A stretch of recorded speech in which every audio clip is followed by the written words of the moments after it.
Shri Roni K baby.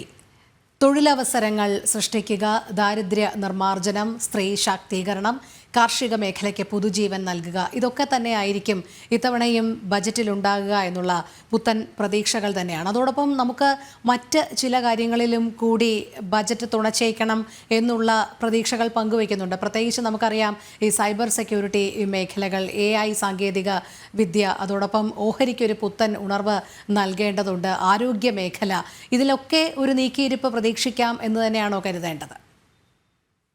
സ്വാഭാവികമായിട്ടും government priority കൊടുക്കേണ്ട മേഖലകൾ, ഇവിടെ രോഹിണി ചൂണ്ടിക്കാണിച്ച് ആദ്യം പറഞ്ഞ മേഖലകൾ, അതിനായിരിക്കണം നമ്മുടെ ഈ ബജറ്റിൽ പ്രാധാന്യം കൊടുക്കേണ്ടത് എന്നാണ് ഞാൻ പ്രതീക്ഷിക്കുന്നത്.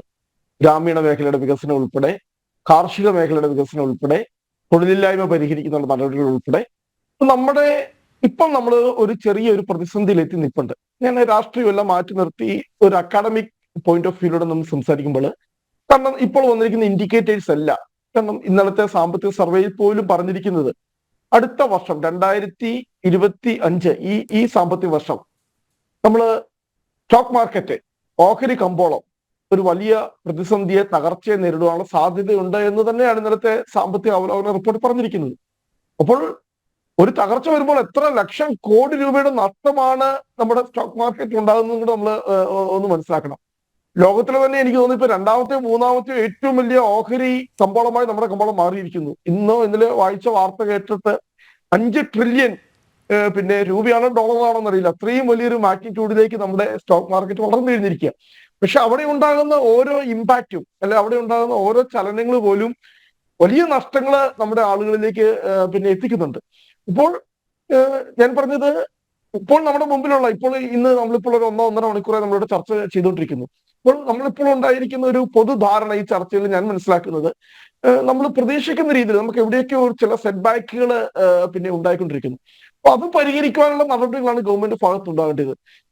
എന്റെ ഒരു പ്രതീക്ഷ, ഞാൻ ആഗ്രഹിക്കുന്നത് എക്കോണമിയിലേക്ക് കൂടുതൽ പണം എത്തുന്നതിനുള്ള മാർഗം ഗവൺമെന്റ് സ്വീകരിക്കണം, പമ്പ് ചെയ്യുന്നതിനുള്ള മാർഗം. കാരണം ജനങ്ങളിലേക്ക് കൂടുതൽ പണം വരണം. ഇപ്പോൾ ജനങ്ങളുടെ കയ്യിൽ ഒരു വലിയ പണച്ചുരുക്കമാണ് ജനങ്ങളുടെ കയ്യിൽ ഉള്ളത്. അതിന്റെ ഏറ്റവും കൃത്യമായ സൂചനയാണ് ഹൗസ് ഹോൾഡ് സേവിങ്സ്. അത് കുറഞ്ഞു വരുന്നു. നമ്മൾ ഈ ചർച്ചയിൽ തന്നെ ചൂണ്ടിക്കാണിച്ചതാണ്. നമ്മുടെ ശരാശരി ഇന്ത്യക്കാര്, കാരണം നമുക്കറിയാം ഒരു മധ്യവർത്ത ഭാരതീയര്, ഇന്ത്യക്കാര്, അവരുടെ ഒരു വരുമാനത്തിന്റെ ഒരു ഭാഗം ഇൻവെസ്റ്റ്മെന്റ് ആയി, എവിടെയെങ്കിലും നിക്ഷേപങ്ങളായി, ചിലപ്പോൾ ഈ പറയുന്ന പോസ്റ്റ് ഓഫീസ് സേവിങ്സോ അതുപോലെയുള്ള ചെറിയ സമ്പാദ്യ പദ്ധതികളിലേക്കൊക്കെ അവർ നിക്ഷേപിക്കുന്നവരാണ്. പക്ഷെ അതിന്റെ അകത്തൊരു കുറവ് വരുന്നു എന്ന് പറയുമ്പോൾ അതിന്റെ അർത്ഥം അവർ കൂടുതൽ പണം ചെലവഴിക്കുന്നു എന്നുള്ളതല്ല, അവർക്ക് സാമ്പത്തികമായി അവരുടെ പ്രതിസന്ധി ഉണ്ട്. ഇപ്പോൾ ഞാൻ പറഞ്ഞല്ലോ, എല്ലാ സാമ്പത്തിക വിദഗ്ധരും, രാഷ്ട്രീയത്തേക്ക് അപ്പുറം നോക്കിക്കഴിഞ്ഞാൽ എല്ലാ സാമ്പത്തിക വിദഗ്ധരും ഇന്ന് ചൂണ്ടിക്കാണിക്കുന്ന ഒരു പോയിന്റ് എന്ന് പറയുന്നത് ഒരു മിഡിൽ ഇൻകം ട്രാപ്പ്, അല്ലെ, ഒരു മധ്യവർത്തി സമൂഹത്തില് ഒരു പ്രതിസന്ധിയുണ്ട്. കാരണം അത് കൃത്യമായി ഗവൺമെന്റ് സെൻസ് ചെയ്യുന്നുണ്ട്. അതുകൊണ്ടാണ് 2024 തെരഞ്ഞെടുപ്പില് എവിടെയാണ് BJPക്ക് തിരിച്ചടി ഉണ്ടായത് എന്ന് ചർച്ച ചെയ്യുമ്പോൾ പ്രധാനമായിട്ടും ഉണ്ടായത് എന്ന് പറയുന്നത് ഈ ഒരു മധ്യവർത്ത സമൂഹത്തിന്റെ ഭാഗത്തു നിന്നുള്ള പിന്തുണ ഗവൺമെന്റ് നഷ്ടപ്പെട്ടു പോയതാണ്. അപ്പൊ അത് തിരിച്ചു പിടിക്കാൻ വേണ്ടിയാണ് 2024 ജൂലൈയിലെ ബജറ്റിൽ നിർമ്മലാ സീതാരാമൻ ശ്രമിച്ചത്. പക്ഷെ അത് ഒരു വലിയൊരു എഫക്റ്റിലേക്ക് വന്നിട്ടില്ല. അപ്പോൾ ഞാൻ മനസ്സിലാക്കുന്നത് ഗവൺമെന്റ് ചെയ്യേണ്ടത് പിന്നെ കൂടുതൽ പണം ജനങ്ങളിലേക്ക് എത്തുവാൻ വേണ്ടിയിട്ട്. അപ്പോൾ അതിന് ബേസിക് ആയിട്ട് ചെയ്യേണ്ട കാര്യം എന്താ?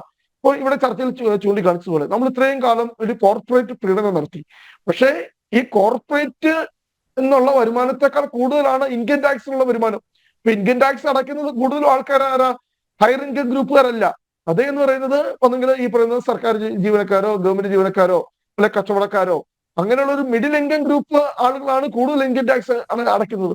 അപ്പോൾ തീർച്ചയായിട്ടും നമ്മൾ ഇത് എത്രയോ വർഷങ്ങളായി ഈ രാജ്യത്ത് ചർച്ച ചെയ്യുന്നതാണ്. ഒരു ഇൻകം ടാക്സ് റെജീമില് നമുക്ക് ചില റിഫോംസ് വരേണ്ടിയിരിക്കുന്നു. അല്ലാതെ ഇവിടെ പറഞ്ഞ പോലെ നമ്മൾ ന്യൂ സിസ്റ്റത്തിലേക്ക് മാറിയോ അല്ലെ പഴയ സിസ്റ്റം കണ്ടിന്യൂ ചെയ്യുന്നു എന്നുള്ളതല്ല. അതിന്റെ അത് കൃത്യമായിട്ട് ജനങ്ങൾക്ക് ബെനിഫിറ്റ് കിട്ടുന്ന രീതിയിൽ ഇൻകം ടാക്സ് നൽകുന്ന ആളുകൾക്ക് കൃത്യമായി ബെനിഫിറ്റ്, അവരുടെ കയ്യിൽ കുറച്ച് സേവിങ്സ് വരുന്ന രീതിയിൽ, അവരുടെ കയ്യിൽ കുറച്ച് പണം ക്രയവിക്രയത്തിന് നൽകുന്ന രീതിയിൽ. കാരണം ജനങ്ങളുടെ കയ്യിൽ പണം വന്നെങ്കിൽ അത് അവരുടെ purchasing power, that's very important. അത് വളരെ പ്രധാനപ്പെട്ടതാണ്. അല്ലാതെ ഇവിടെ എത്ര ഗവൺമെന്റിന്റെയിലോ അല്ലെങ്കിൽ ഈ കോർപ്പറേറ്റുകളിലോ പൊതുവിപണിയിലോ എത്രയോ പിന്നെ ഗുഡ്സ് ആൻഡ് സർവീസസ് ഉണ്ട് എന്നുള്ളതല്ല. ആ ഗുഡ്സ് ആൻഡ് സർവീസസ് അക്സസ് ചെയ്യുവാൻ ജനങ്ങളുടെ പണം ഉണ്ടാകുക, അതിനുള്ള ഒരു പർച്ചേസിംഗ് പവർ ഉണ്ടാകുക എന്നുള്ളതാണ് ഏറ്റവും പ്രധാനപ്പെട്ടത്. അപ്പോൾ അതിന് ജനങ്ങളിലേക്ക് കൂടുതൽ പണം എത്തിക്കണം. അതിന് ഞാൻ പറയുന്ന ഇൻകം ടാക്സ് സ്ലാബുകളിൽ അതിൻ്റെ അകത്ത് ഇളവുകൾ നൽകുവാനാണെങ്കിൽ ഗവൺമെന്റ് കൃത്യമായി ഇളവുകൾ നൽകണം. മറ്റൊരു കാര്യം എനിക്കൂടി ചൂണ്ടിക്കാണിക്കാനുള്ളത്, നമ്മുടെ ഇപ്പോൾ ഈ സാമ്പത്തിക മേഖലയുടെ ഇപ്പോഴുള്ള പ്രതിസന്ധിയിൽ പ്രധാനപ്പെട്ട ഒരു കാര്യം എന്ന് പറയുന്നത് നമ്മുടെ നിർമ്മാണ മേഖലയിൽ ഉണ്ടായിട്ടുള്ള ഒരു തളർച്ചയാണ്. കൺസ്ട്രക്ഷൻ സെക്ടർ, പ്രത്യേകിച്ച് കൺസ്ട്രക്ഷൻ മാനുഫാക്ചറിംഗ് സെക്ടറുകളിലൊക്കെ ഒരു ഒരു വലിയ പ്രതിസന്ധിയുണ്ട്. അതിന്റെ ഒരു പ്രധാനപ്പെട്ട കാരണം എന്ന് പറയുന്നത് അവിടുത്തെ നികുതി ഈ പറയുന്ന പിന്നെ പലിശ നിരക്ക് കൂടി നിൽക്കുകയാണ്. ഇപ്പം നമുക്കറിയാം ഈ ഹൗസിംഗ് ലോൺ ആണെങ്കിൽ പോലും ഒരു 9-10% നിൽക്കുകയാണ്. നമ്മൾ മറ്റു വികസിത രാജ്യങ്ങൾ പരിശോധിക്കേ, അമേരിക്ക ഉൾപ്പെടെയുള്ള വികസിത രാജ്യങ്ങളിലൊക്കെ അവിടെ ഈ പറയുന്ന ഹൗസിംഗ് ലോണിന്റെ എന്നൊക്കെ പറയുന്നത് ഒരു 2% അല്ലെങ്കിൽ 3% നിൽക്കുന്നു. മറ്റെല്ലാ പിന്നെ ലോണുകൾക്കും പലിശ കുറഞ്ഞു നിൽക്കുമ്പോൾ നമ്മുടെ രാജ്യത്ത് ഇപ്പോൾ ഒരു ശരാശരി ഒരു ഭാരതീയന് അല്ലെങ്കിൽ ഇന്ത്യക്കാരന് അവന് ഒരു വലിയ പിന്നെ SUV ഒന്നും വേണ്ട, ഒരു ചെറിയ ഒരു ഇടത്തരം കാർ വാങ്ങണേ പോലും ഇപ്പോൾ എത്രയാണ് നമ്മുടെ വാഹന വിപണിയിൽ നിൽക്കുന്ന പലിശ എന്ന് പറയുന്നത്? 7, 8, 9% പലിശയാണ് ഇപ്പോൾ നിൽക്കുന്നത്. അപ്പോൾ കൃത്യമായി ഈ പലിശ നിരക്കുകൾ, ഞാൻ ചോദിക്കട്ടെ, എന്തിനാണ് നമ്മുടെ രാജ്യത്തെ ഈ വൻകിട ബാങ്കുകളൊക്കെ ഇത്രയും ഭീമമായ ലാഭത്തിലേക്ക് പോകുന്നത്? ഇവരുടെയൊക്കെ ലാഭം കേൾക്കുമ്പോൾ തന്നെ നമ്മൾ ഞെട്ടിപ്പോവുക. സ്റ്റേറ്റ് ബാങ്ക് ഓഫ് ഇന്ത്യയുടെ ഒക്കെ ലാഭം 3000 കോടി, 5000, 10000 കോടിയാണ്. ഇവരെന്തിനാ ഇത്രയും ലാഭം ഉണ്ടാക്കുന്നത്? അവർക്കെന്താ ഈ ലാഭം പ്രൊജക്ട് ചെയ്തുകൊണ്ട് പിന്നെ കമ്പോളത്തിൽ അവരുടെ സ്റ്റോക്ക് മാർക്കറ്റിൽ അവരുടെ ഓഹരികൾക്ക് വില കൂട്ടി ആർക്കാണ് ഇതുകൊണ്ട് മെച്ചം ഉണ്ടാകുന്നത്? ഞാൻ പറഞ്ഞത് ഈ രണ്ട് കാര്യങ്ങൾ കൃത്യമായി അഡ്രസ് ചെയ്യണം. ഇതിൻ്റെ അകത്ത് വലിയ നഷ്ടമൊന്നും ഗവൺമെന്റിന് വരാൻ പോകുന്നില്ല. ഒന്ന്, പിന്നെ GST, അതിന് വളരെ പ്രധാനപ്പെട്ട കാര്യമാണ്.